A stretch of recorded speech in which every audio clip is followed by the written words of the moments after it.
Hello everyone, and a Merry Christmas to you all as you join us for this week's episode of the GamerGuild Podcast, where every week myself, Richie, and sometimes Rob get together to round up all of the weekly video game news for your listening or viewing pleasure right here on youtube.com/GamerGuild TV. Also available up there in the digital clouds on your podcast preference of choice. We have a fantastic show for you this week, talking about all of the Insomniac leaks that have unfortunately came from a hacker's ransomware attack. We've got Bobby Kotick finally leaving Activision Blizzard King by the end of the year, and we've got our Skull and Bones first impressions amongst much more. But before we do get into all that, don't forget to like the video, subscribe, and ring-a-ring-ding those Christmas jingle bells as we strap in for an exciting episode, our final episode of the year, technically, of our weekly gaming show right here. That depends whether you remember or not.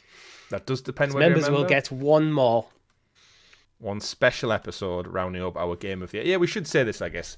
Weekly news show, as per usual in terms of schedule. That's what we're here for. It's what we're going to break down this week. This has probably gone live a little bit before Christmas, so Merry Christmas for Monday. Hope your I think it was scheduled through a normal cadence to drop on Christmas Day, which we just thought was a bad idea. So we're going to push it a little bit early. Yeah, we're going to reach into Santa's sack and give it to you earlier.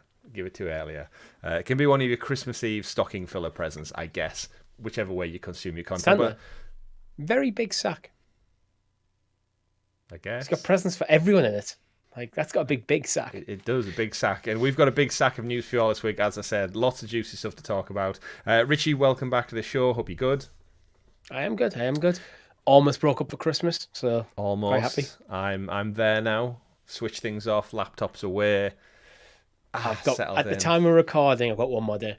You can do it. You can see this through. Yeah. The last day before Christmas, if the whole office is off, usually tends to be like quite chill and low key anyway. Not low energy, but you know what I mean. Everyone's mind is definitely elsewhere. But our QC supervisor, was planning a scavenger hunt for his team earlier, so put it that way.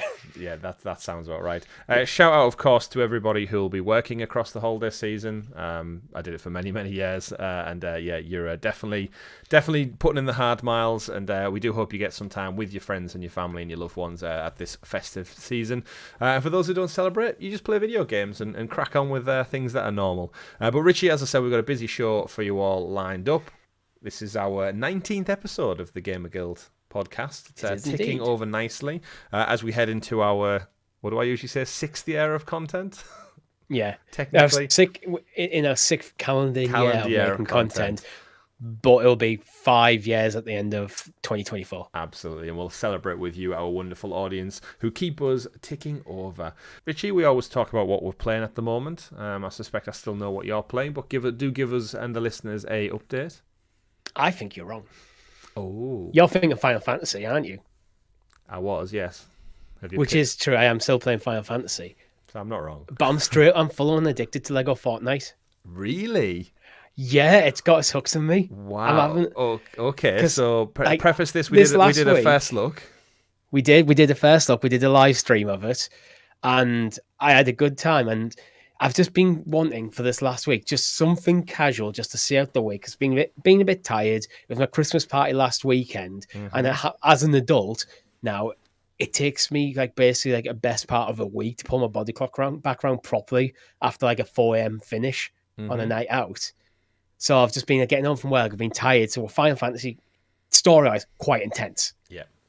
So I haven't been kind of in the mood for it. So I'm going I just want something casual. But I was really having a blast with Lego Fortnite, so I just kept playing. It was great. Are you still playing with a basic bitch skin, or have you spent some real money? I haven't spent any money, and I don't intend to spend any money, but I am not playing with basic bitch skin, because what happens, there's a daily quest, so all you need to do is log on, you get it. And the first time I logged on after our stream, I got full Christmas get up. All right, okay, so you're rocking. So I was like, there we go, that'll do. I might need to log in and get that now. Who'd have thought? If this time last week you told me Richie's playing it's a random Fortnite, login reward, so yeah. Then I would not have Lego believed Fortnite. You. The survival bit. So and, which is weird, because my least favourite part of Fortnite Battle Royale is the building mechanics. Mm-hmm. Where the survival game it's all about the building mechanics. Yeah, and it's a different style of building, isn't it, as well? It's a different style of building. It's more intricate, and it's more Minecraft, and it's less while 12-year-olds are shooting you. yeah, you actually have time to do Yeah. what you want to do. But yeah, first looks up on the channel. We had a great time with it. Shout out to the wonderful members from the community who jumped in and joined us for that one. And yeah, Completely free to play as well. yeah, I think it's got some good legs on it, this game. It does indeed. Yeah. So yeah, go check that out, go enjoy it, and go play it because it is free to play, just like the Rocket Racing one and just like the Fortnite Festival music game a la Rock Band. It's a survival game with all the polish of Fortnite, which is great. Fortnite plays incredibly well, but you're playing as Lego. Yeah. What's not to love? What's not to love? Yeah, I really thought you'd be playing Final Fantasy 16, but evidently I was wrong. I will be. It's just because I've been tired. And like, as I said, it's a very intense story. And, you know, when you just get on an evening, you get in from work and just knackered, you just want something brain dead to play. Completely. Yeah. I went back to Final Fantasy, actually, and I did the Echoes of the Fallen DLC. I spent my £5 PlayStation Stars voucher. Again, anyone who listened to last week's show, go claim your PlayStation Stars £5 voucher if you've got it sat there waiting. So it only cost me like $1.99, $2.99 maybe for this DLC. So I thought, I'll jump back in, and December will be the season of DLC for me. I've got a couple lined up to chip away. I've got Final Fantasy first. We've got God of War, Ragnarok, Valhalla. I've actually also come back to play the Control Alan Wake DLC because now I have the context of finishing Alan Wake 1 and 2. Okay. The Control DLC. It's amazing. It's just so clever. I love Remedy's, like, they've just got this connected world. Now, I Platinum Control, it was my game of the year for 2018, 19? High pitch voice? One of those things. I think it must have been 2019. I think we were doing the show. Yeah, well, it was the precursor to the show. Yeah. Sound of the Stadia. And yeah, so I bought it and I intend to play it, and then the usual stuff with DLC, time passes, you never get around to it. But I knew it was linked to Alan Wake, but I didn't really think anything of it. And all of a sudden, I'm back playing Control. I'm back on my save file from like 4 years ago, and there's it is a little bit rough to get back into. And controls, ironically, very very differently. But yeah, there's just another you get in an elevator in the main Federal Bureau of Control office, and it takes you to a whole new area. And all of a sudden, I'm finding all these like memos and readable material about referencing Cauldron Lake, Alan Wake, and Missing Rider. Everything's redacted because all the stuff in Control is very like FBI style, like secret agent society is looking after these altered world events that take place, and the Alan Wake and the stuff that's happening around Cauldron Lake is a altered world event. So the FBC feature heavily in Alan Wake 2, and one of the agents that shows up in it is in the Control. Like, I'm reading documents from Agent Estevez, and it's so like it's like a weird going back in time Easter egg, but it pre-existed and it's a precursor to Alan Wake 2. So seeing it all laid out together in hindsight, it's one of them things where looking back, finishing the game, it adds a whole different dynamic to Control's story as well as Alan Wake 2's story. And it's like, Remedy, you're onto something here. I've installed Quantum Break on my Xbox because that's also got a lot of references throughout. And it's like, Remedy, clever way of getting people to buy into other games in like a very MCU connected way. And I think they're becoming one of my favourite developers. Yeah. Do you think it's probably halfway through the development of Control they kind of realise, the kind of some of the key concepts we're talking here, that describes what happened in the original Alan Wake. What if we retcon Alan Wake to go, it's this stuff? And the Federal Bureau of Control looks after that stuff in the world entirely. Yeah, and then suddenly that's now this Control seems like almost the center point for this connected universe they're building with Alan Wake, like one branch of it. Yeah, it does, and I'm very intrigued to see where they go from this. But yeah, the DLC seemingly is almost like a test bed for Alan Wake 2. Because, you know, when we did the first look, we played about 2 hours, didn't we? You know those moments where I kept flashing with the black and you could see him screaming at the camera, like a little horror jump scare? That happens in the Control DLC. I'm like, were they like mapping out like some of the elements they wanted to include and feature in the sequel? Because at the time, obviously, no one knew that was what they were working on. 13 years had passed. No one knew they were going to do a sequel follow-up. And then all of a sudden, he's dropping into Control. It's like, that might have led to the inspiration behind the main narrative. That could have been the pilot, like internal pilot. Say, look, it's fun. We can do it. It's there. It might not even been a pilot. It might have just been, they came up with a cool idea for DLC for Control, put it in there. And someone went, doesn't this look like a working for Alan Wake? Yeah. And I'm waiting for that moment where I've only played like the first hour, so I've got a little bit more to dig into of the Control DLC. But yeah, so over Christmas, I'm like, do I go play Quantum Break? I kind of want to check out Nightmare Mode for Alan Wake 2 now as well. But but I will say, the Herald of Darkness song and Port of the Muse and a couple of other ones from the Old Gods of Asgard has been my theme tune for the last fortnight now. Driving to work, listen to it there and back, the full soundtrack. I said last week's show they have like a full album out now, like a fake greatest hits album from both Alan Wake 1 and 2. It's on Spotify, and that's just my jam, and that's what I'm listening to at the moment. So yeah, that's what I've been playing. But as I said, a couple of things to play over Christmas. Sales already started, so I did pick up Avatar. I couldn't resist. It got discounted by 20 quid. It came out 2 weeks ago. It's already 20 quid cheaper. So I was like, well, I'd hate to be someone who paid full price, but I was not one of them people. And I also ordered Cyberpunk Ultimate Edition. So I've prepped myself for Christmas, so I've got them both lined up to go. I recommended someone I know to actually give it a go on Ubisoft Plus because they were on the fence about it. They were on the fence about that and Mirage. So I was like, well, Ubisoft Plus is a thing. You could give it a go there, and then worst case scenario, you drop the money for 1 month. You don't get into either of the games, and it's not that much of an outlay compared to buying both games outright. Absolutely, and I'd say at the moment, I think Avatar. What sold me on it was I saw Digital Foundry did a breakdown on Pandora, and they said it just looks absolutely stunningly beautiful, and the engine, what Ubisoft doing with, I think it's the Snowdrop engine. Said it just looks gorgeous, and I was like, I kind of would like to sit there over Christmas and just explore. As you said, the biggest allure of this game is the world. So I'm like, I could just spend a few hours mooching around there. And I think the world's great. This is a bit of a tease because now everyone's going to have to wait for like 2 weeks after hearing this for your first impressions of the game. Yeah, I might do something on the channel. We should kind of caveat as well. We are taking time off, so this show and our Game of the Year show that goes up on the 1st of January, they're pre-recorded both now, back on as of time of recording 21st of December, so we're quite ahead of the curve this year, but that doesn't mean we're not going to have regularly scheduled programming throughout the Christmas week. So if you are going to check out maybe some game streams, we'll see what our schedules look like. At the end of the day, we take time off over Christmas, but we take time off and also want to relax and play games. So to recharge the batteries, and that's it. That's why we're kind of it is the first now when we would usually do a stream. We've cancelled the stream to get these recordings in, to just free up next week to just do what we want. Yeah. So there may be streams, there may not be. I literally don't know at this point. And there might or might not have been something up Friday. We'll see what Chris's day looks like tomorrow to see if there's any content. But yeah, keep your eyes peeled, like, subscribe, ring that bell. That's how you keep in the loop with it all.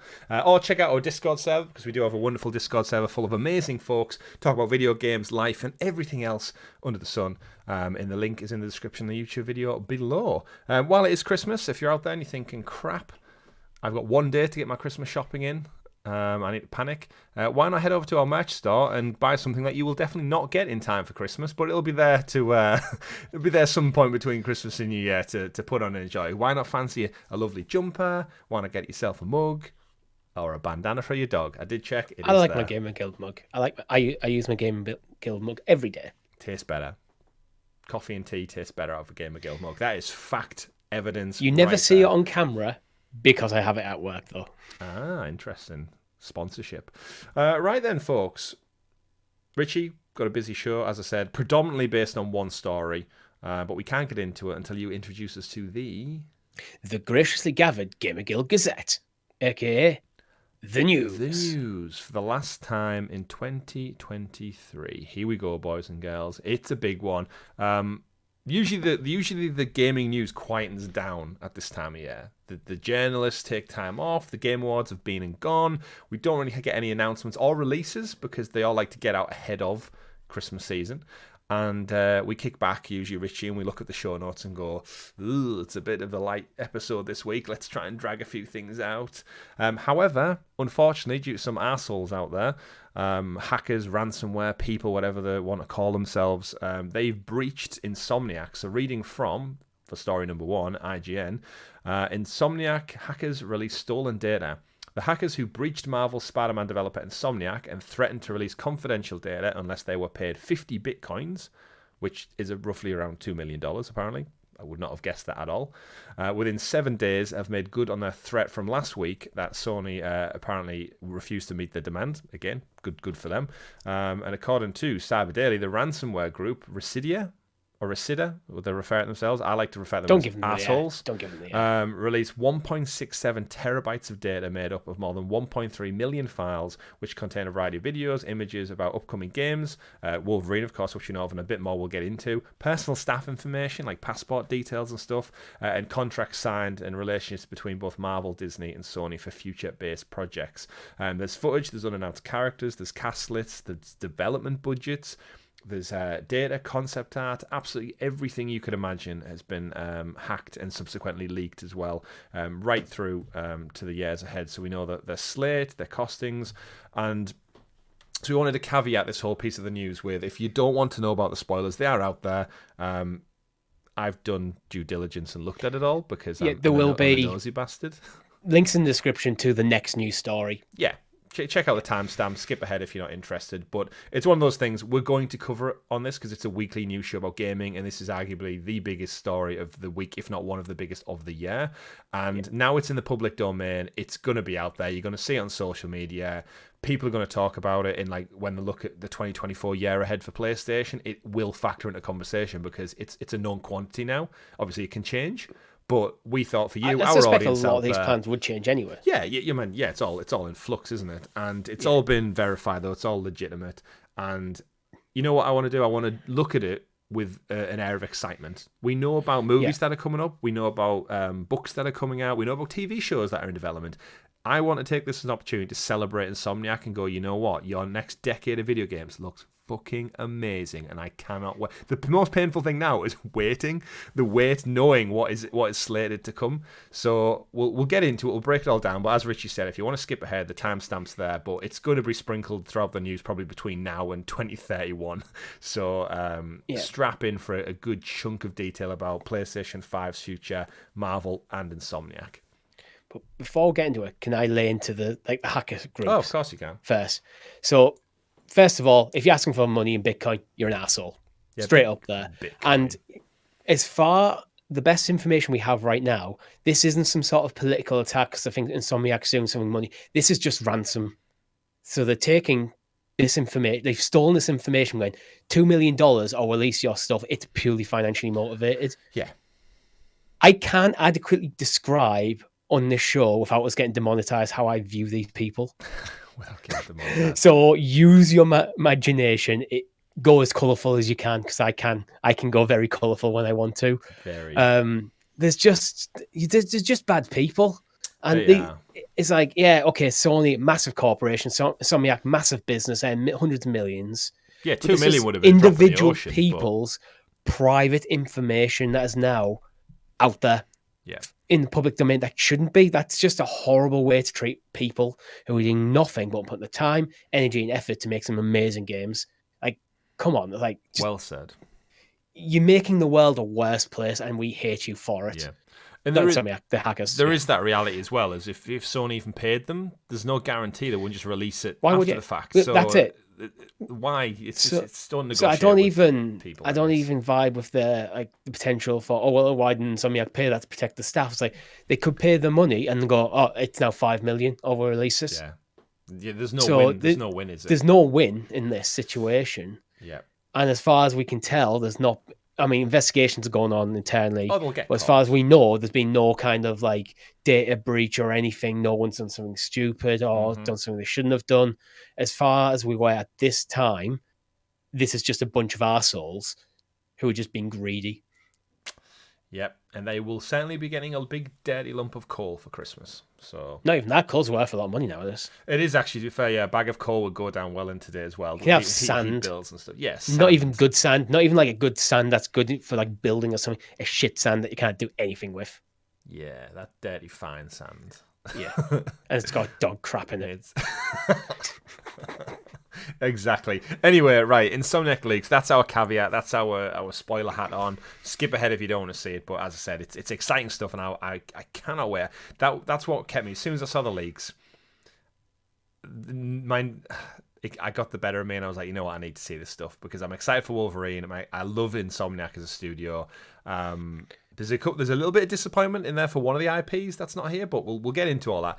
Let's start, I guess, chronologically with what we know already. So, starting off with Actually, I was going to say chronologically. Yeah, we'll start off with just how it is on a list here. Wolverine. It's the next game slated from Insomniac, 2025. We think, that we officially know about. Yeah, that we officially know about. Concept art was one of the leaks that came out. So there's detailed concept art of Wolverine in his yellow outfit, which does look cool. Well, again, I should also say we're not going to show any of that content on here on the channel. No. So if anyone who video watches and usually goes like, oh, they usually play trailers or gameplay footage, we're not going to show you this. It is leaked information. We're going to talk about it, but we ain't going to show it for a multitude of reasons. Gameplay footage was the next big thing that leaked. I don't know if you've had a chance to watch the gameplay footage, Richie. I haven't. It's all been pulled down. It has, rightly so. So the gameplay footage for you, basically there was 2 bits. There was showing Wolverine outside of an apartment, very similar to you would see in New York in Spider-Man, and he traverses by digging his claws into the wall. That's how he kind of climbs around, which is like, so it's going to add an element of verticality to the gameplay. It's not just like boots on the ground, can only walk in and out of doors and windows and stuff. So I like thought of that. And then he went into the apartment. It was almost like a Batman Arkham Asylum style investigation where he used his nose to sniff around scents for seemingly a flashback where he had a fight with somebody and he couldn't remember it. So I'm guessing there's, with Wolverine's story, there's like an element of amnesia to his history. He doesn't know how he became. He doesn't know how he became Weapon X or something. Remember, like how he got his adamantium and stuff like that. So I feel like the game's going to lean into that somewhat. And he sniffs around. It kind of paints the image of like he was in a fight, stuff got knocked over, and then he follows the scent out the window to the next location. So kind of like most games when you're following like a trail of footsteps or something. It's seemingly like that, but again, it's very, very raw footage and. You can imagine the internet, people like, oh, game looks like a PS2 game or something. It's literally early concept art that doesn't have textures or renders, or there's literally like concept art that just has like a red scribble over the image that says add rug here, add chest of drawers here. We had that with the Grand Theft Auto. We did. Going, yeah. Oh my god, it looks terrible. Like it's not this the game. You're not meant to see this footage. This is them just testing stuff that someone's leaked. So it's like. Yeah, it's one of them things. But you know what? It looks good. The combat looks great. It looks like as you'd expect, just lots of hacking and slashing. And I think this has been confirmed as an R-rated game as well, so we might see some dismemberment or blood. If that again is Wolverine. I'm sure it has actually. Yeah, I think it has officially. The other, I guess, next big thing that was leaked as part of Wolverine internally was the location. We saw something called Madripoor, which I believe is like the city inspired by like Shanghai that we have seen, I believe, in the MCU. I think it was in Captain America, Falcon and the Winter Soldier 1. I think there was an element where stuff was happening over there. So there's like a vertical slice of that. So it looks like we're going to have 2 locations. So it's not just going to be New York, which was, in my opinion, is probably good because they need to get away from that being tied to like the Spider-Man. We're in the same city again. We're seeing it for the 4th time now, if you include Miles Morales and Spider-Man 1 and 2. So I think that's good that we've got a different potential location. And I would like to see Wolverine in different environments. Again, as you said, he's lived a long time. I'd love to see some flashback sequences to like Civil War era or World War era like we saw, because you can actually do that with Wolverine because he's lived, as you said, for so long. Again, going by traditional Marvel and comic book canon might be different for Insomniacs. Who knows? One of the big things that did come out of it, though, was a cast list, which they've actually been very quiet about the cast list leading up to it. We don't know who was in it or whatnot, but it gives us a little bit of an indication of the story. So, again, is this all news to you, Richie? I don't know how much you've read and how much I've read. We haven't really spoke pre-show about that. Yeah, I haven't read a huge amount because it's only like a day or 2 ago it was released, and just haven't had chance. I've been looking at the cast list today. Yeah, so the cast list. I'm the worst person in the world to talk about cast lists. To be honest, I don't know. I know Troy Baker. Yeah, that's pretty much the only one for me that stands out. So we've got Wolverine, played by Liam McIntyre, Jean Grey, played by Kezia Bayos, Sinister, aka Troy Baker, Sabretooth, played by Brett Gibson, and Mystique, played by Nicole Passent. So the biggest thing for me, not the actors who are going to play them, but the cast list in itself. Part of the test footage, we have 2 dual protagonists. We won't be playing as just Wolverine. This could be Wolverine. This could be like Spider-Man, Mary Jane thing, though. It could be. It could be 90% Wolverine and a bit of Jean Grey. Yeah, but the big difference is Jean Grey is not just a just a woman, Jean Grey has powers and very, very cool powers. So that means her segments of the game could be very, very fun and exciting. So yeah, we play as Wolverine and potentially Jean Grey. There seems to be some kind of relationship going on in the story, which again, there isn't many of the comic book threads and stuff in the movies. We all know Famke Janssen and Hugh Jackman have a bit of a thing going on. They do. In terms of other characters, though, Sinister, I'm guessing is aka Mr. Sinister, is the big vampire-looking dude. He's going to be Wolverine and Sabretooth's adoptive father, and then shit goes wrong. So I didn't know that was a thing in the comics, or it might not be, but that's another thing. And Mystique is in it, who we know can basically appear as anyone. So that I always think is a good antagonist to have, because she could come under the guise of many other X-Men or Marvel-related people. Hell, she could just turn into Spider-Man for like a random laugh cameo. She's one of them characters as well as so synonymous with X-Men, because she's so important to like the Fox X-Men series and just X-Men in general. She, with her links to things like Magneto and stuff and other like Marvel characters and I mean, the First Class stuff with Jennifer Lawrence, Mystique was almost like the front main character. It was centered around her story. That was probably more Jennifer Lawrence, but it led that way. And then we had Dark Phoenix, which just killed the whole thing dead. But less said about that. So that's Wolverine in a nutshell then. So it's obviously ticking along nicely. I'm excited for it. It's definitely a day one purchase. It was always going to be a day one purchase for me. And now I know a little bit more about it. I want to celebrate Insomniac by just saying like I'm hyped for it. Everything I've read and seen there, which no doubt we would have probably got within trailers and conversational things as we got closer to launch, but it's a shame that we're getting information now that they probably didn't want us to have for probably 2 years. Mm-hmm. Which means that we're not getting it in the way they would want us to get it, but it sounds awesome. So it would have been a big win. Again, singing Insomniac's praises. Yeah, and in recent times, Insomniac, they're crushing it. So they're PlayStation's most prolific first party in terms of output. Remember, Naughty Dog yet to put out a new game on the PlayStation 5. Insomniac, 3? Miles a launch title, Spider-Man 2 and Ratchet and Clank. 3 games. Yeah. Naughty Dog just doing remasters over there and cancelling their Last of Us Online offering. Speaking of online offerings, though, another thing to come out of these leaks was a lot of these games in the upcoming slate have online offerings tied into it. So part of their roadmap was briefed, which showed images of Insomniac's actual extended roadmap for the years ahead. And they had a multiplayer ambition slide within their slide deck. And it had Spider-Man 2, which launched it this year, 2023. And then for mid-2024, it had Spider-Man 2 Online, followed with Wolverine in 2025, followed in 2026 with Wolverine Online. So we actually spoke on last week's episode, Richie, about a Spider-Verse game, which these leaks now kind of disprove that's not a thing, unless it's been done by another company. I don't know. Spider-Man 2 Online could be Spider-Verse. It could be one and the same thing. It could, yeah. It could be like how Factions spun out into its own game before eventually got killed. Spider-Man 2 Online could have spun out into Spider-Verse and has not yet been killed. Mm-hmm. Yeah. Because again, we don't know the dates on these, like how dated this information is. This could be from a year or two ago. That's absolutely a lot of the stuff. So what I'd say in terms of keeping it light for time is all of the online components. Probably just go listen to last week's episode when we go in depth about what we would expect out of an online Spider-Man game. Because I think we would probably just repeat ourselves talking about that in this element. And there's so much to get into as well. A Wolverine Online game I'm not too keen on. An X-Men Online one could be better. Whoa, but spoilers for spoilers. You already said X-Men? No, I didn't. Didn't you? All right. I said I'm doing it in a timeline, remember? I didn't actually spoil anything there. You spoiled it. Because I didn't say there was an X-Men game coming. I said, I'm not keen on a Wolverine Online game. An X-Men will be better. I said spoil again. We're now talking spoilers for a hacked content leak. But yeah, so Wolverine Online.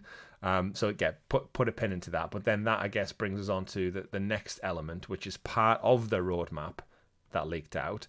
Is on from Wolverine. It moves on to 2027 Spider-Man 3, which I guess was expected, right? That's the cadence of if they're going to commit to another one, then yeah, it makes money. It's PlayStation 5's best-selling game in terms of numbers sold, definitely. But then, interestingly enough, moving into 2029, we have Marvel's X-Men. And then it flips forward 2031, with a new IP. So Insomniac branching out, maybe won't be Marvel, hopefully something different. And then 2033, X-Men 3. And there's no X-Men 2 on that timeline, which is weird. But my guess is you can only get to 3 by having a 2. And as Richie alluded to, X-Men Online. So my vibe for that would be Spider-Man 2 online, Wolverine Online, and X-Men Online. I feel like X-Men Online could just encompass all of that. There's a game you've missed. It sits between, before, actually slated to come out potentially before Wolverine. Oh, yeah, it's not on this. So there's different roadmaps that I've seen. Yeah, the dates you're saying are different to the ones I've got, but they're roughly the same ballpark. Yeah. But there's a Venom Lethal Protector game coming slated, from what I can tell, in 2025. Yeah, so this is, I think, what we theorized and wanted was a Miles Morales spin-off game.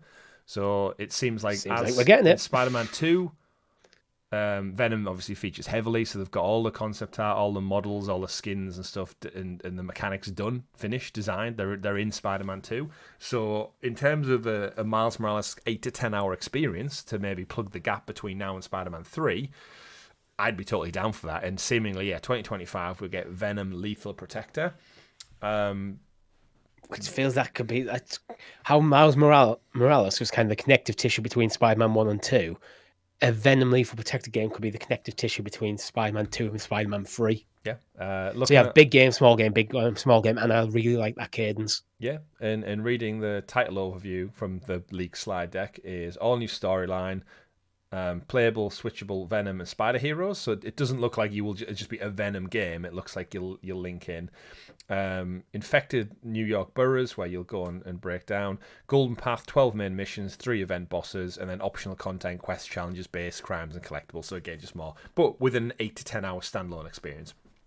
I dig it. I like it. Sell it for 50 quid. I'll buy it.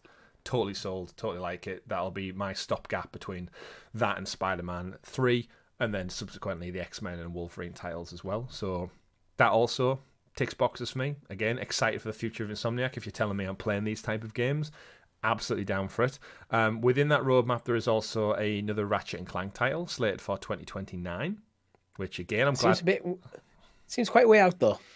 It does, but then how thinly spread are they? And unfortunately, Ratchet and Clank does fall down the pecking order probably when it comes to units sold, money made, and just general hype. I think like Ratchet and Clank games are phenomenal, and you would not have the portals you have in Spider-Man 2 without the portals in Rift Apart.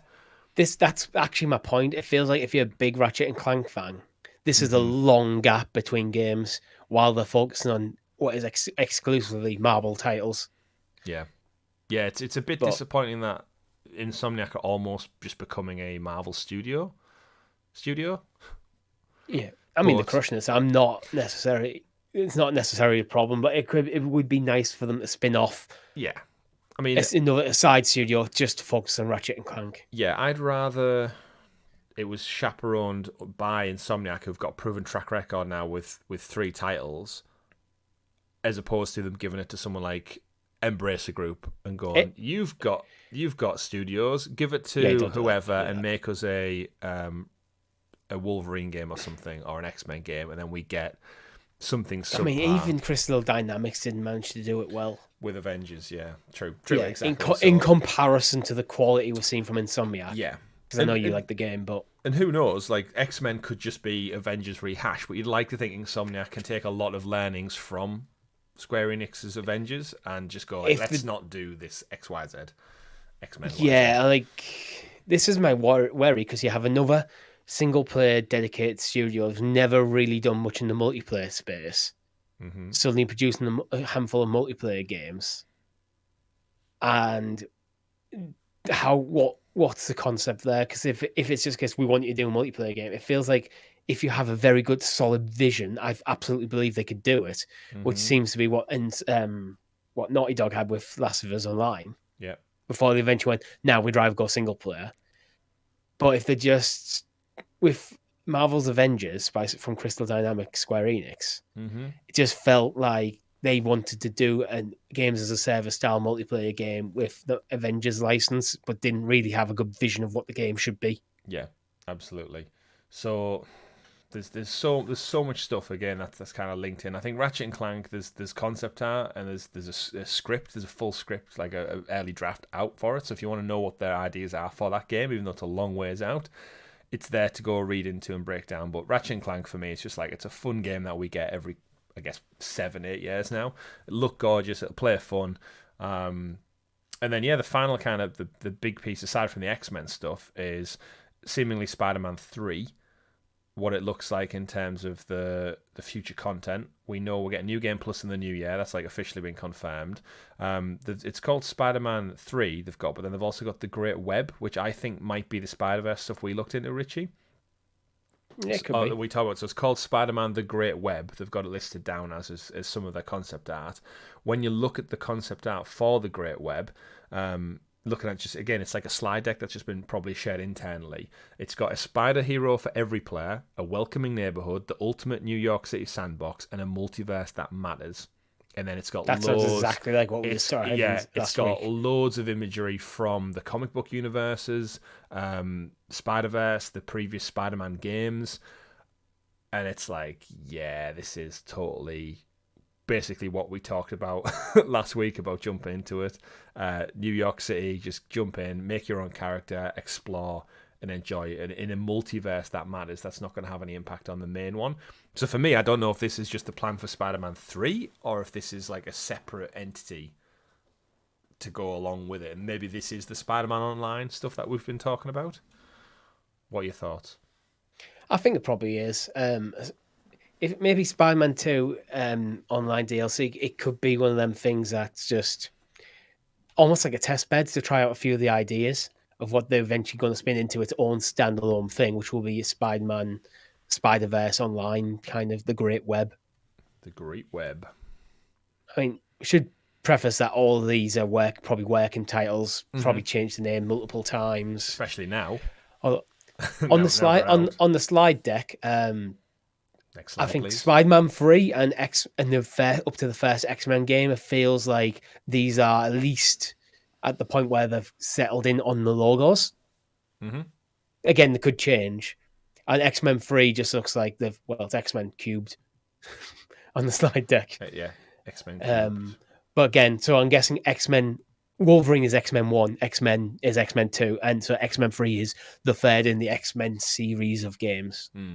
Yeah, potentially. But they're probably, if I had to guess, they have no idea what they're doing with that game. They've just got a license probably a free game license. Yeah, it's crazy. Well, actually, speaking of licenses, one of the things I did want to touch on is we got, as I said, negotiation discussions between Disney, Marvel, and Insomniac, and they pretty much, like as you would internally, they broke down what their contract looks like within Insomniac and Marvel. It looks like platforms are listed as PlayStation, console, and PC. So no, it doesn't say PlayStation 5. It just says PlayStation console and PC. We're talking into like exactly. mid-2030s here. So exactly, PS6. 10 years in time, so there could be a PS6 easily in that time. Indeed. The commitment compromises of $621 million, which is broken down into $121 million of development commitment for each required title. $30 million for marketing commitments for each required title, $9 million for recoupable advance for each required title, whatever that means. I'm guessing that's maybe upfront costs to get people involved. Yeah, this is for the X-Men specific license, I should clarify. This isn't the Spider-Man stuff that obviously pre-exists. The release is release all games by 2035, sell all games through till at least 2038. And later, if Marvel allow them to continue, again, they're not going to pull it if it's top sellers. Exclusivity. So between now and December 31st, 2035, Marvel cannot release or announce any X-Men games on console, PC, or streaming that use the X-Men character as a competitive advantage in a game. Example, plays Wolverine in Ultimate Alliance, exclusive on Xbox. X-Men characters can appear in multi-family Marvel games. Example, Avengers or Guardians of the Galaxy. And Marvel retains rights to children's games and certain X-Men games from the 1990s. So you're talking like the old, I guess, X-Men fighting games and stuff? So games that have already been made, Marvel retained the license remasters for. And whatnot. Games that aimed at children, so like if they were made like, I don't know. It's like Ultimate Alliance on the Switch. You know how, what's that Superman dog one that came up with? Super Pets, DC Super Yes, Pets. they could do something like that. Yeah. Just a Marvel and you equivalent.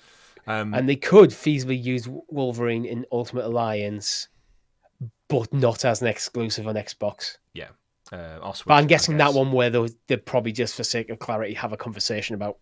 Yeah, completely. And they cannot announce or release something within 45 days before or after one of Sony's X-Men games. So it's like you can't go and announce a Marvel X-Men game 2 weeks after X-Men or something launched, which makes sense. That seems quite a short time span, to be honest. It does, yeah. Marvel's royalty is digital games. They get 9 to 18% of net sales. They get 19 to 26% of net sales for physical releases. They get 19 to 26% of net sales for DLC. And in terms of hardware bundles, so sold with the console, they get 35 to 50% of wholesale bundle prices. And then the termination of the contract, it goes into saying they need to either both pay basically release clauses to get out of the contract if they choose to terminate it early. So if Marvel turned around and went, we don't want it to be exclusive to PlayStation, we want to renegotiate, etc. X-Men 1 was terrible, and we've planned to do at least 3 to 4 games exactly. here. We want out. It's going to cost us $6 million. 9 million breakup fee. Oh, 9 million, yeah. Yeah, 6 million is if they don't sell. 6 million units. So basically, Sony would be penalised if they didn't sell through 6 million units on PS5 or PlayStation. Combined of one of the 3 major titles. Which they would. Come on. Yeah. It would sell through 6 million easily. What Spider-Man's on, 15 plus? Yeah, these are just... This is common term stuff. It's formalities, to make sure you get it in. But, interesting cuts there. Marvel only taking between 9 to 18%, so... It's a solid take. To be fair, Insomniac and Sony doing the bulk of the work, so they're taking a decent cut for, yes, here's our IP. And And again, it's just an interesting insight into the way video games work. We had that with some previous leaks, didn't we, where from the FTC trial when we saw how much Microsoft had to pay for exclusivity, and if they wanted to get certain things, what revenue was shared. And it's I feel like this year we've learned more about the inner workings of the industry than we ever knew before. In terms of actual costing amounts as well. You can put a fine bullet point digit on it. Yeah, and realistically, these terms are actually probably better than they probably had for Spider-Man. Because of how well Spider-Man sold, now Insomniac a bit of a known quantity, there's a higher expectation for them to do well. The first X-Men games just going to just take my money. You've already said, you already basically said, if you could pre-order it now, you would. Mm-hmm. So, and I'm the same. So, so Disney will be looking at them, the sales of the Spider-Man trilogy, going, yeah, we can make a lot of money out of this. Yeah. Who else are you going to trust X-Men with? But yeah, it's interesting. Some of the lesser stuff we got out of it is we got some updates on some Steam sales from the wider Sony PlayStation ecosystem. Horizon Zero Dawn sold 3.3 million on PC, which is no mean feat to look at, I think, for Horizon. God of War, 2.5 million. Days Gone, 1.7 million. And Marvel Spider-Man Remastered, which came out back in 2022, 1.3 million. Uncharted Legacy of Thieves Collection, just under 500k. Spider-Man Miles Morales, 450k. And Poor Sackboy Big Adventure, 62,000 units. That rough. Obviously, there is some difference in release dates. So things like Horizon and Days Gone released a year and a half prior to the other launch title. So they've had a bit more run of the market share. I could see things like Spider-Man 1 and Miles Morales even getting a bump after Spider-Man 2 comes out. Yeah, they're more evergreen, I would say, than the other ones. But shout out to Days Gone, 1.7 million on PC. But again, just shows that Sony's expansion into the world of PC is benefiting them. If you look at that sales number, Richie, just combining Horizon and God of War, it's an extra million or two. That's 6 million sales units that you wouldn't have got. And I'm right in thinking when they launch on Steam, they're full price as well. They're not getting a discount, so you're talking another $60-70 being wrangled in from this. It's a lot of money to no wonder they're doing it. It's a genius business marketing move. I know there's going to be some people double dipping, especially when they come to play PC later. Because realistically, if you've got a great PC, you're going to get better performance out of the PC than doing the PS5. Yeah. But you're talking potential millions of extra sales that people just wouldn't have bought your game. Yeah. Just mods. I've seen Homer Simpson fight Ned Flanders in the God of War Boulder and Kratos scene. Genius. And I still say the Uncharted Legacy of Thieves collection, the reason that's so low is because it didn't include the other entries. It was why would you buy just 4? Also all the it's weird. But also all the titles, and I think it would sell better if the 1, 2, 3 collection was on PC as well. Like, why would you want? I think that's 4? a slow burn. Yeah, probably. I think Legacy Thieves, if they had got them all on and as a collection, I think it'd still be a bit of a slow burn. Because how many PC only fans are clamoring for that game? Yeah, true. Compared to some of the more recent games, so. So yeah, I guess in its scope of all these leaks, the big thing we've got out of it all then is a full roadmap from now through till 2035 of amazing games that I'm super looking forward to. I'll buy them all. So Insomniac, you've got my money regardless of these leaks. Anything stand out for you that we've not maybe touched on yet, Richie, that you want to let the audience know about? Not really. It'd be interesting to speculate on what the new IP could be.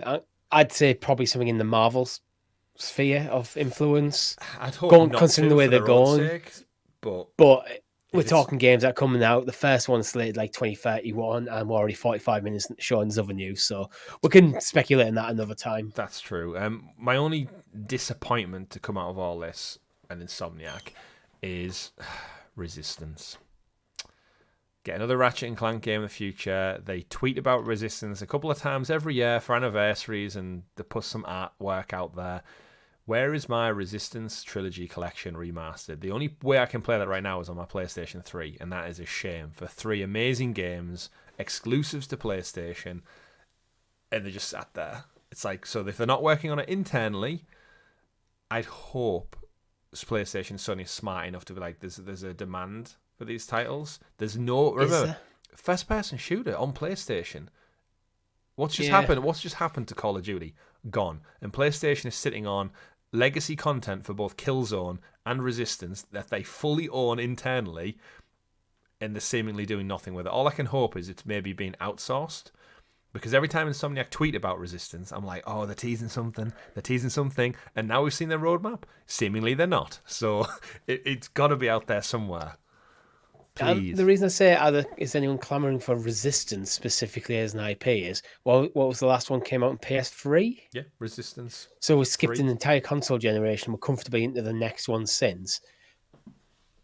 I think, but remaster or remake situation could work. I think could work quite well. Yeah, that's all. I'd be content with just that.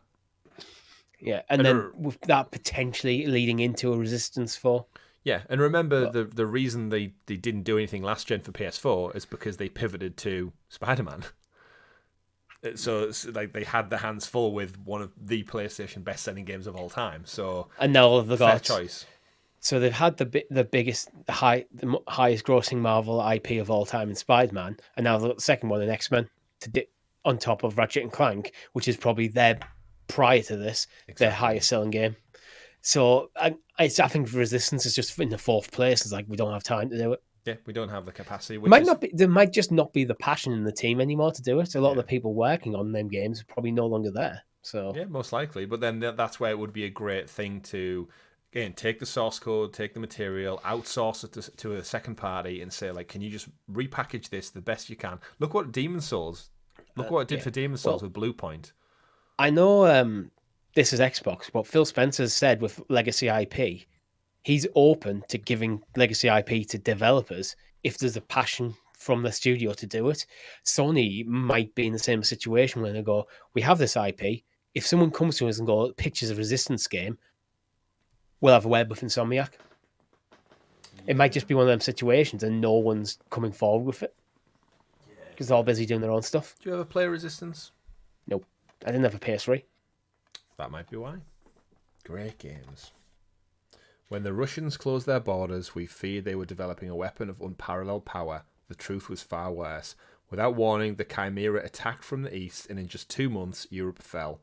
And as the Chimera hunted down the remaining survivors, the last resistance fighters rose up from the ruins of Great Britain. Never underestimate humanity's will to survive.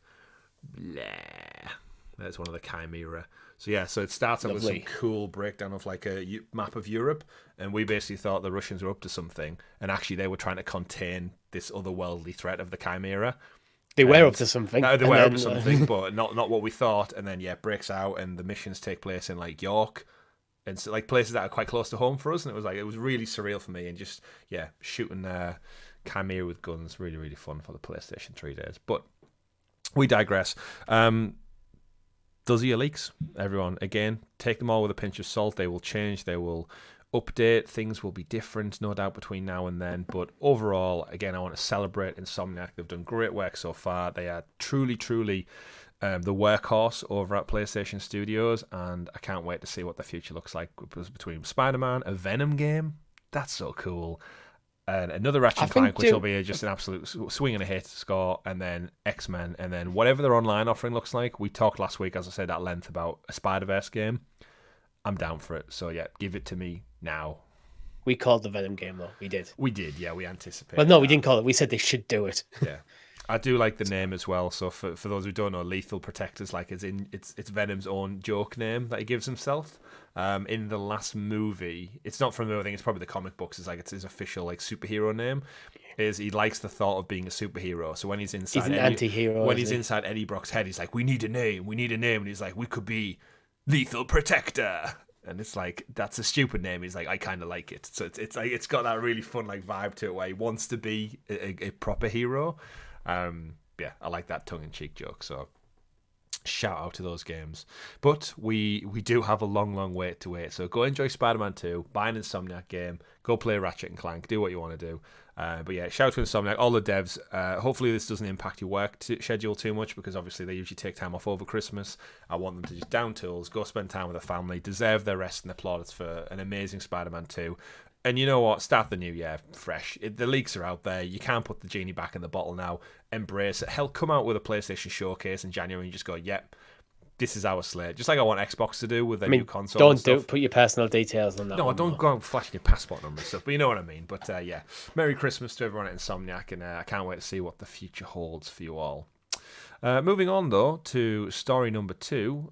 One person's future I can't be bothered with worrying myself too much about is Bobby Kotick, the formerly, or soon-to-be formerly, head of Activision Blizzard King, is finally stepping down as Xbox announces a leadership change. Bobby Kotick is set to leave Activision at the end of the month, December 29th, as Xbox makes some big organisational changes as a result.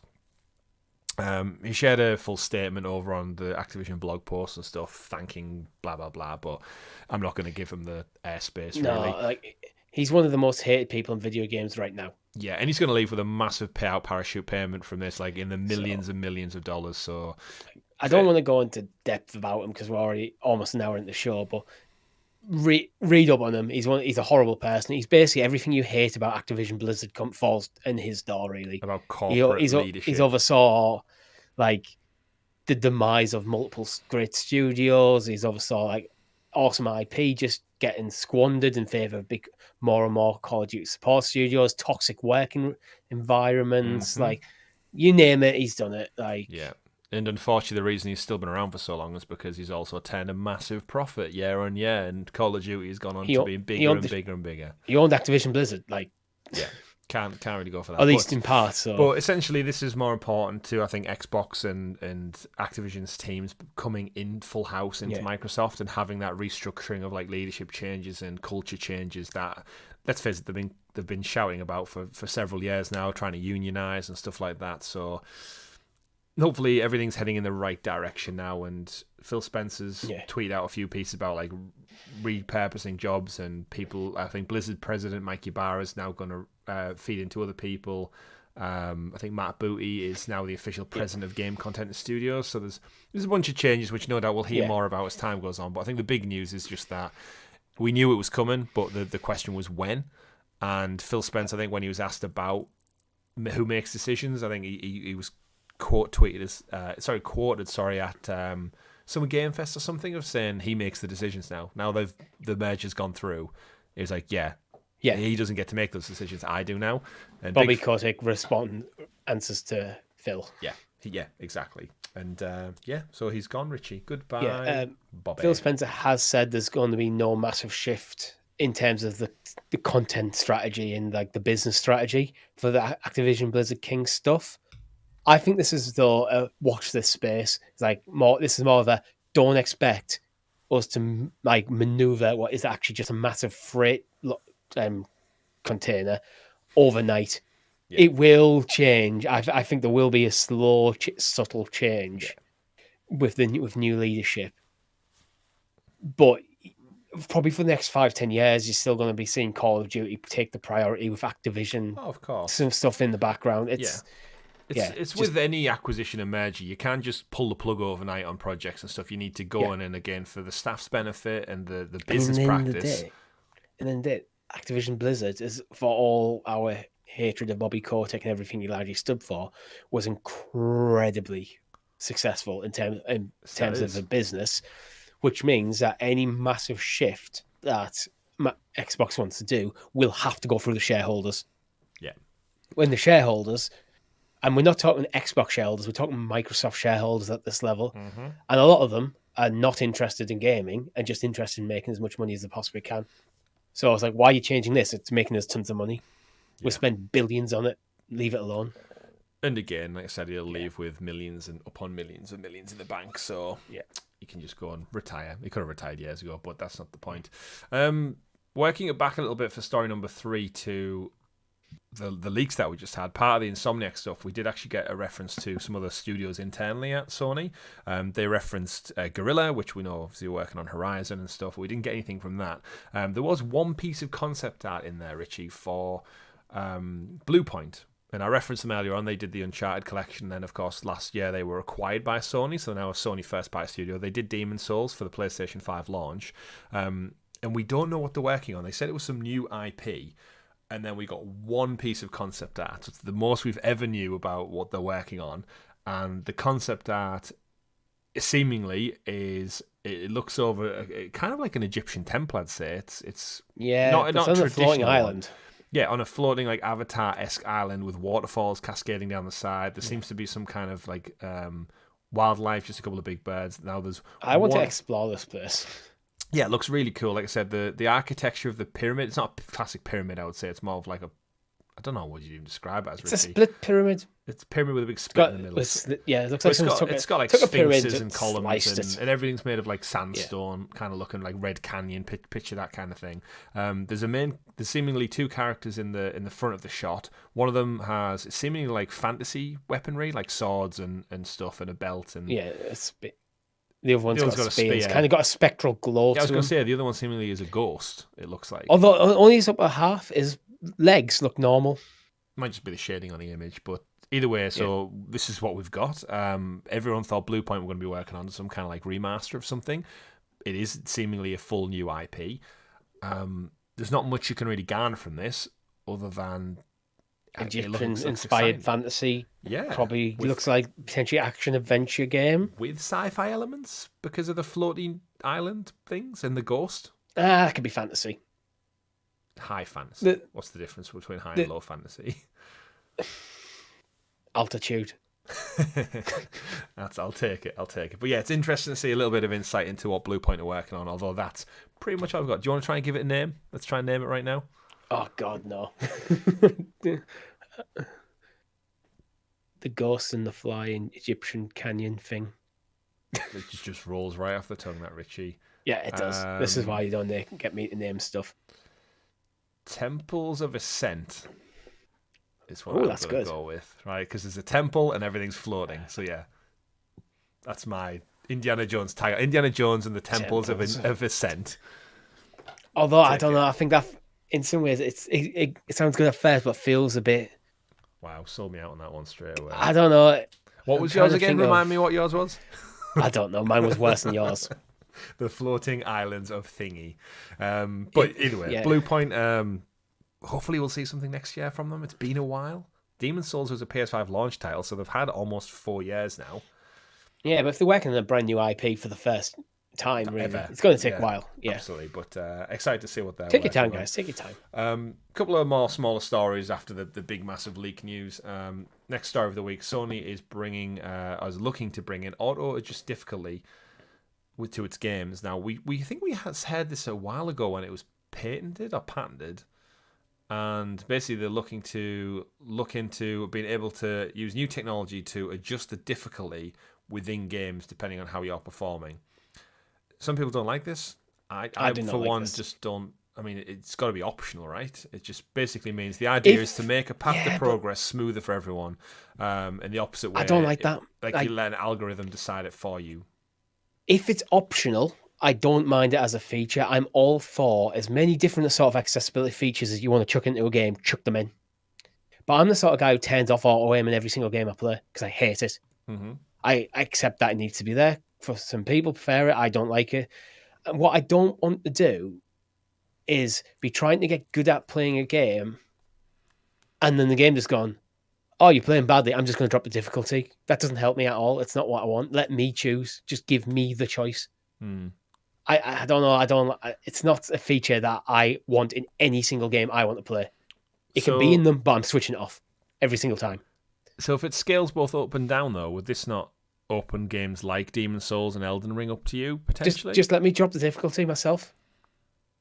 I don't want the game to decide for me. That's my point. I want to decide would that myself. not make it more fun and dynamic? Like, it ramps up it, so you hit a bit of a challenge, and then if you start to struggle, it can drops do. it a bit more? I could see the appeal, but then I also have. I'm a 34-year-old man. I can make that decision myself. I don't want dynamic difficulty in there. I just want to be able to pick myself. So I can go at the start of the game. Do I want a crushing difficulty challenge like Soulsborne, or do I want baby's first action game? And make my decision in that scale. And if I make the wrong decision, I can adjust it as I play myself. This is removing that choice from me, and that's why I don't like it. I don't like things that remove choice. Give me the choice to turn it on or off if I want it. Yeah, I think that's why I'm saying put it in as an accessibility feature. Yeah, it's an absolutely 100%. Work on it, put it in your games, but let me turn it off. Yeah, there's a fair point to be made in the Push Square article that I'm reading from. It says developers spend thousands of man hours tuning their games to provide the optimal experience for abilities and stuff. But if you're just leaving it to like an algorithm, if it's not like watertight, it could end up interfering with like the game's intention and like the golden path that they want you to take, or compromise the way the fighting works or the mechanics of the whole game. They're working on the technology, and it's not going to make sense for every game. Yeah, and again, but for me, it's I can see the appeal behind the technology and it existing. Mm-hmm. But as I just said several times, I want to be able to make the decision myself. Yeah. Do not force this on people. Put it in there. You can even have it on by default, but just let me go on the settings and turn it off. Yeah, absolutely. Right then, moving on away from that to some other stories of the week. We do have your PlayStation Plus games for the month of December. Not the claimable ones, but we've got the ones that kind of drop mid-month. We've got a couple of titles to list from, so just going through them.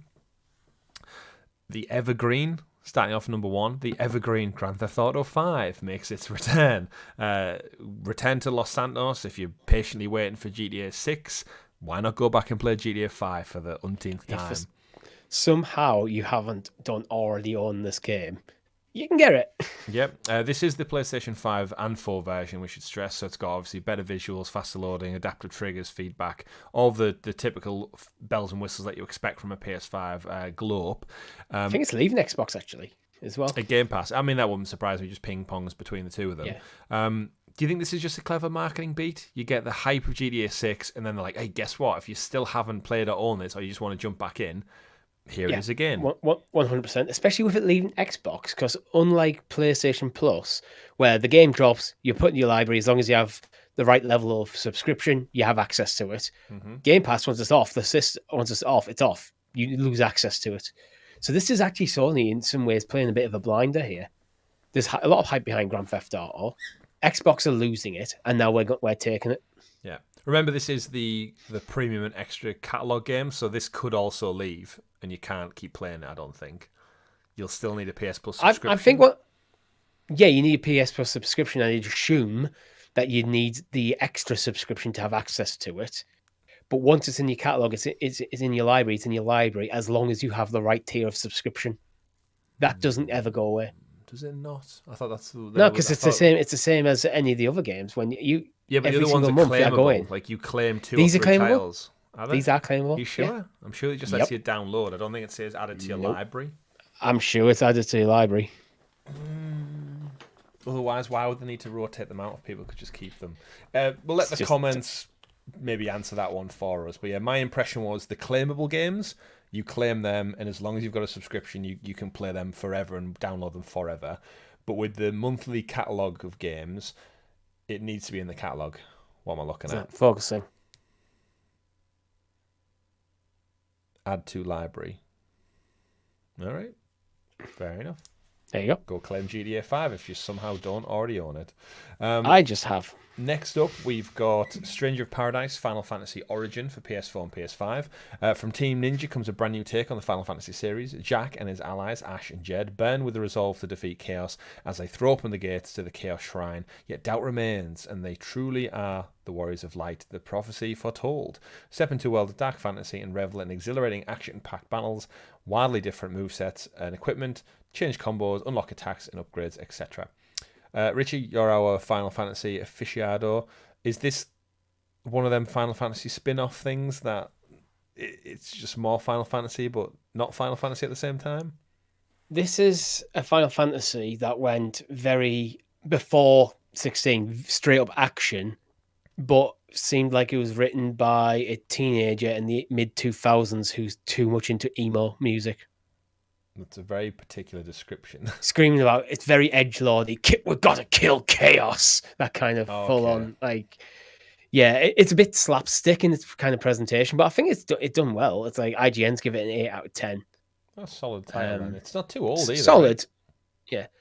Metascore's a bit lower, around about the mid sevens, but yeah, it's fine. It's in there. It's not a bad it's not a bad library edition to just pad out your library a bit. Yeah. MotoGP 23 for PS4 and PS5 also there for those who are looking for the two-wheeled racing dynamic tracks.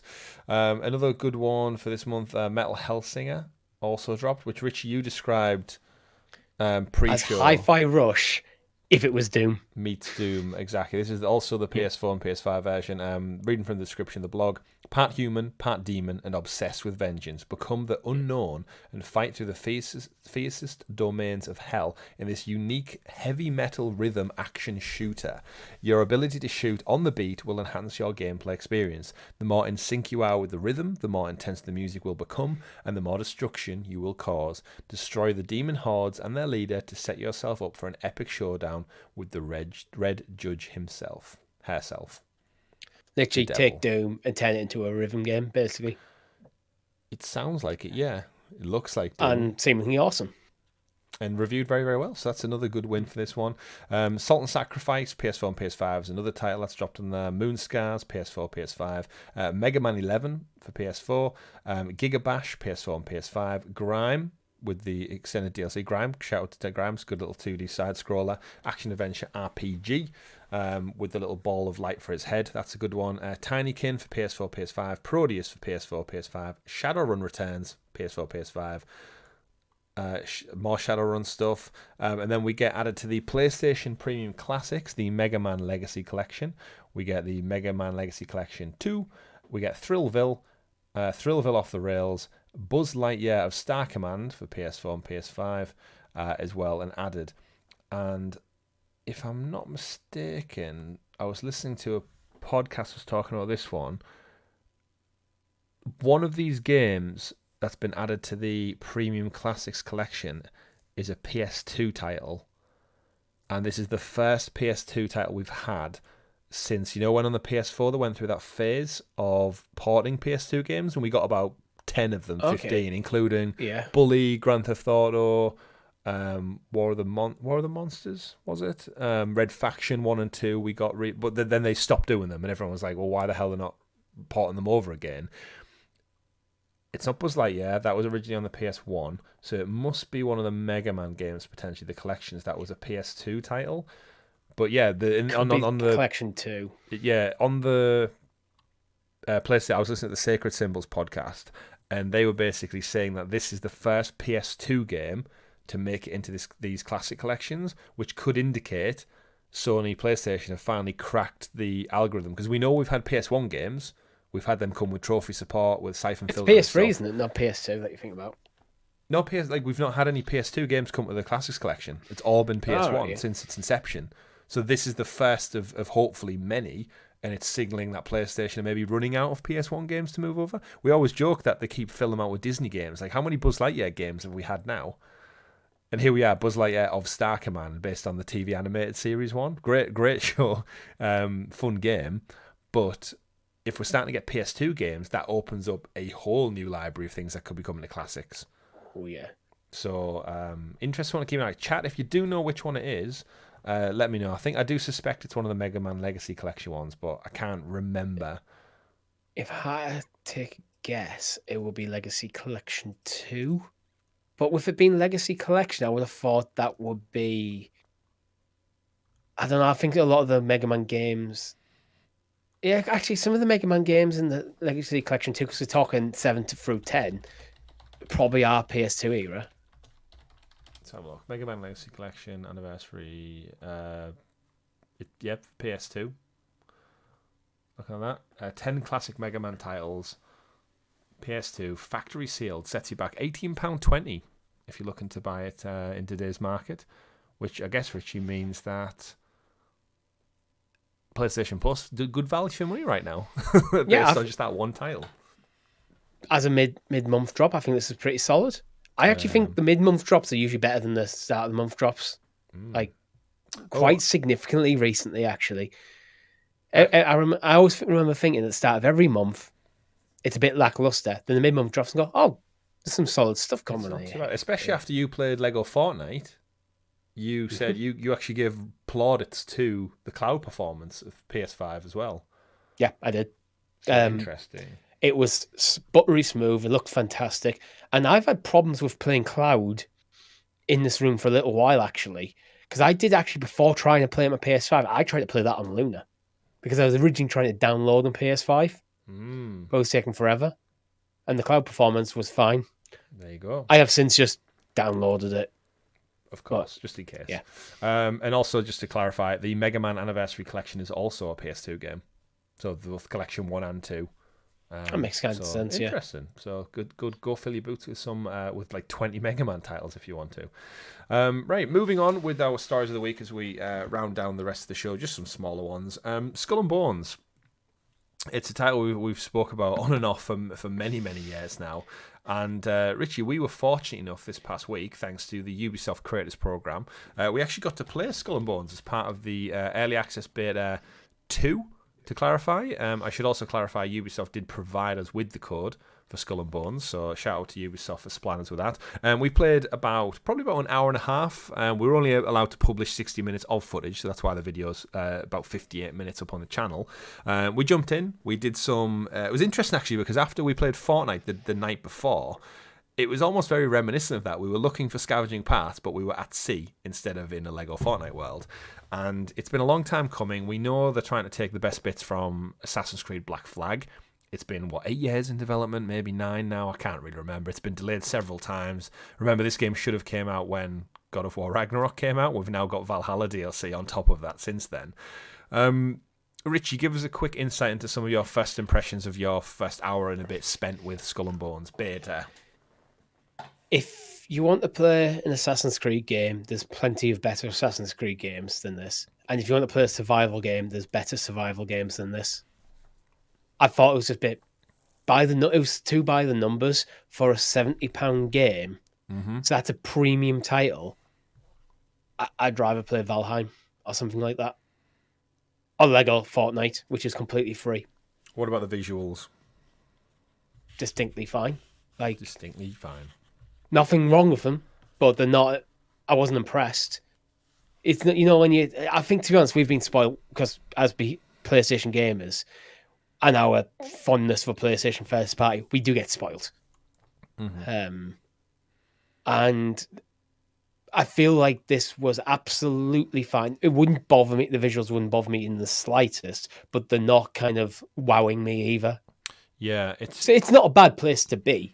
Yeah, it's a mixed one. Reading from some of the stuff, there's nothing to talk really about the visuals, really. Some of the stuff online from the beta that's came out of it is a lot of the feedback from people across like IGN and other channels. It looks better than Valheim, I'll give it that. Yeah. Reading from PureXbox.com, after another 6 hours in the most recent closed beta this past weekend, I found myself more hopeful than ever that this plundering simulator might actually capture the attention of me and my friends. Another comment says, though the most recent beta includes some odd and unexpected changes to the story, my friends and I dove deep into the waters of the ship-based action RPG mechanics and came away pleasantly surprised. On the flip side... I don't care about the story. Yeah, I didn't think there was much of a story. In a survival game, The story should be, for me, it should be very, very surface level. Maybe you could have some deep lore in there, but for me, survival game, it is all about the gameplay. Yeah. Because that's what's going to keep getting you come back. You want to go upgrade your ship, upgrade your character, build a cool settlement, all that kind of stuff. Mm-hmm. It's the water cooler moments when you're talking with your friends. Oh, I built this. You have to drop me my wealth on tonight. I'll show you what I've been working on. It's that sort of stuff that you want from us. Yeah. And the big question amongst a lot of Skull and Bones fans right now seems to be if it can live up to that $69.99 full price point or $70. Nope.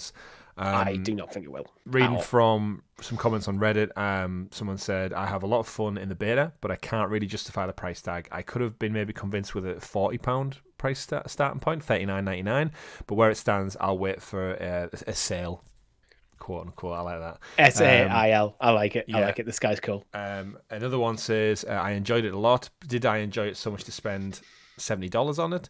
No, but if the price drops, I'd definitely buy the game. I think that's the point. This is where I wouldn't spend anywhere near 70 on this at all. There's a reasonable game in there, but I think you can have a comparative experience for free. Actually, like if you're looking to play a survival game, there is survival games out there that are free or sub £30. Yeah, Lego Fortnite. I don't think will have the depth of this, to be honest. But something like Valheim, I don't know how much it is, but because I played it on Game Pass, but it's not going to be £70. Ark, yeah. There's lots of stuff you can play. It's that kind of like the allure of pirates. Maybe we're just like in a little stuck in a bottle, funnily enough, and we're not aware of the impact that the brand of pirates, I guess, could have on the wider world. I do think though, Ubisoft being Ubisoft, like I was reluctant to spend 70 on Avatar, and then it got a price slash after 2 weeks. I think Skull and Bones is going to not get the numbers when it launches, but then it'll drop drastically by the end of spring. It'll be bargain bin. I think what they're trying to do is they're overvaluing the games to push people into Ubisoft Plus, because Ubisoft are the epitome of a game developer for me and publisher that are terrified of you not playing their games. They do not want you to put down their games ever. You just look at Assassin's Creed Valhalla. How long did they keep that going? 2 years. Probably when they should have moved on. It feels like for like years, 2-3 years, it was constantly in the news. It's just seem absolutely terrified of you once you buy one of them games not playing it. Yeah. And I think that's why they want to push into Ubisoft Plus. So then you never have to leave. You can just play only Ubisoft titles. Rather than what I think they should be doing is making games to the standard that I want to pay £70 for. Yeah. It's an interesting it's kind of similar to the Game Pass scenario where Ubisoft find themselves in this thing where they're putting out 7s and 8s in terms of video games, but people, everyone is so squeezed right now for money, they can't justify spending 70 odd pound on this type of game. But as part of a subscription, it makes it more feasible. I'd say Valheim. I keep going to Valheim because we've played it on the channel, so it's one of the few survival games I know a bit about. Valheim's getting overwhelmingly positive reviews on Steam, and it's under a tenner right now. Yeah, but this is what I said. But it's not pirates. So it's like it's not pirates, but if you're looking, it's got boats and you got longships. Yeah. So unless you absolutely must play pirates, if you're just looking for a survival game, I think you can get a game as good as, if not better, for a seventh of the price. Yeah. And that, I think, is a problem with this game. Like, it's good. I think there is a good, fun game in there. It's a bit slow, but I'm sure as you upgrade your ship, will get faster if you got more into it and understand the resources a bit more. It's survival games. This is what they're like. Once you understand the mechanics a bit better, you can be a lot faster. Yeah. But again, it's hard. I can't recommend anyone goes and pays £70 for this game. Yeah, same. All Sea of Thieves, just Game Pass it and go to that, or Ubisoft. But I guess if you wait till... If you're interested, Ubisoft Plus, that is what I would recommend. Till January and get Ubisoft Plus, you could check out this, you could check out Avatar, you could check out Prince of Persia for as little as, £10 a month or whatever it is, $10.99? I can't recall. And Assassin's Creed Mirage as well. You got that, plus... all the other games and services stuff, like Riders Republic and stuff. That would be my recommendation. When this drops, if you're interested, get Ubisoft Plus for a month, and if you're in, maybe think about paying the money. Go check it out. Speaking of Prince of Persia: The Lost Crown. We're not too far out. It launches on January 18th, so literally a couple of weeks from now. Some early previews have gone up, and just some quick feedback as we head out of the Ubisoft block. IGN said Ubisoft's first properly new Prince of Persia game since 2008's reboot is its own game, a Metroidvania, and it's such a great fit that I'm scratching my head wondering how this franchise and genre never got together before. Reading from Windows Central, Prince of Persia: The Lost Crown has excellent and fluid combat, precise platforming, an interesting and varied world, and more secrets than you can count. And wrapping up with Tech Radar says, combat mechanics are responsive, traversal is a joy, and the plot, while undoubtedly present, paints its mythology with broad, accessible brushstrokes that don't leave you caught up in unnecessary detail. So, retailing at $44.99. Again, a bit of a steep price point, I think. That's Ubisoft. what I'm feeling. Again, I'm feeling there should be sub 40. Yeah, I'd have guessed $24.99 would be the sweet spot for that. But then again, that's just us with games. But Ubisoft Plus, go check it out. There is a free demo for Xbox though. Is there? Is that available on now? January the 11th? Is a free Xbox demo. Like the week so beforehand. that again, this could be if you're interested in this game and want to get your hands on first. More games should do demos. I keep wanting Baldur's Gate 3 to release a demo on PC, not because whether I want to see if there's a style of game I'm interested in, but on PC specifically, how will my PC run it? Because that's where I'm stuck. I don't know where I want to buy that game. Ideally on PC, but I'm not sure if my PC will run it. So it's interesting. But I'm sure Ubisoft is just hoping to kickstart January and next year and have a big year, hopefully, if they do Prince hit. of Persia seems like good. It does, yeah. It's not really my type. I'd rather have a third-person Prince of Persia again. But while we wait on Sands of Time remake, this is the game when it drops to PlayStation Plus next year. I think you'll go, oh, I remember that. Had good reviews. I'm going to jump in. It does have that vibe to it, but looks really, really cool. So, Ubisoft Plus, though, seemingly more and more tantalising by the month. But that kind of does bring us to our last story of the week, which is an unfortunate one. This past week, Max Payne and Alan Wake 2 voice actors James McCaffrey has sadly passed away at the age of 65 after a short battle with cancer. Best known, as I said, for his voice work as Max Payne, and more recently is Alex Casey in Wake 2, which I've just played of. He's also Zachariah Trent in the Control game I spoke of right at the beginning of the show. You'd recognise his voice, I guess, if you played those titles. But yeah, unfortunately, he passed away. And rest in peace, Mr. McCaffrey. Richie, rest in peace. We always round out our shows every week by looking at this day in video games. And as we said, we're recording quite early, but this December 21st, any particular games jump out in the years gone by for yourself? Yes. Baldur's Gate, the original. I remember you playing this in your bedroom back at your parents' No, house. you don't. Do No, you don't. You remember me playing Baldur's Gate 2, because I didn't play the original Baldur's Gate till the Enhanced Edition came out. Right. And I you played for correcting me. I've got hundreds of hours in that game. 25 years ago, 1998, and you can carry your character from Baldur's Gate 1 all the way into 2. That's impressive. Can you carry Unfortunately, him you can't do it into 3, but no. That'd be way too difficult nowadays. They're completely different engines and stuff. There's nothing really for me. As I said, this time of year, you tend not to get many. Buster Move came out in the arcades 29 years ago. Buster Move. Street Fighter Alpha on the BlackBerry. Wow. 14 years ago. BlackBerry. Unlocking and PlayStation, but unlocking memories all over there. Phantasy Star Online. I know it was a big one back in the day. That was released on the Dreamcast in the year 2000. There's a couple of East games that I've never played, so I can't really comment. Yeah, but quite quiet. Do you think anything released on Christmas Day? Or do you think I don't know. I'm going to have a quick look. Yeah, I'm skipping ahead just to see if anything did genuinely release on Christmas I mean, I'm sure there's something has released. Is anything of note? Penguin Wars on the NES. Chameleon Twist 2. Tomba launching the original PlayStation. That's a good one. It's a good shout for Shin Christmas Megami Tensei Devil Summoner. That's the Persona as a spin-off of the Shin Megami Tensei series. Gears of War Judgment on the Xbox 360. Interesting. So apparently games do release on Christmas Day. I don't know how it impacts the sales. Pokemon Bank. Pokemon Bank. I love Pokemon Bank. Yeah, it's such a fun game, Pokemon Bank. Either way, Richie, that does bring us to an end of our last episode of the year 2023. Thank you very much to everyone who's tuned in and supported us throughout this year. It's been, again, a very interesting year for us as a channel. Obviously, we've had to pivot away from I guess it was Stadia back in January, right? That was the first thing that kicked it all off. It closed down in January, and then we launched some new shows to do with multiple platforms, and then jobs and having a child made us condense our news into one show, and that's where we kind of relaunched as the GamerGuild TV channel.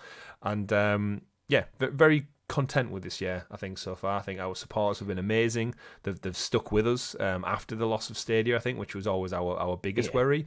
And I think it feels longer than a year. It does feel longer than a year, which is crazy. Shout out to the Stadia controller, by the way. I don't know if you saw this, but they extended the Bluetooth software tweak you can do for it till 2020, end of 2024. So if you're out there and you've got your Stadia controls and you're yet to port them over to Bluetooth compatibility mode, you've got 1 year left to do so. So go do that. I'm sure they're all just sat there as paperweights, still not doing anything.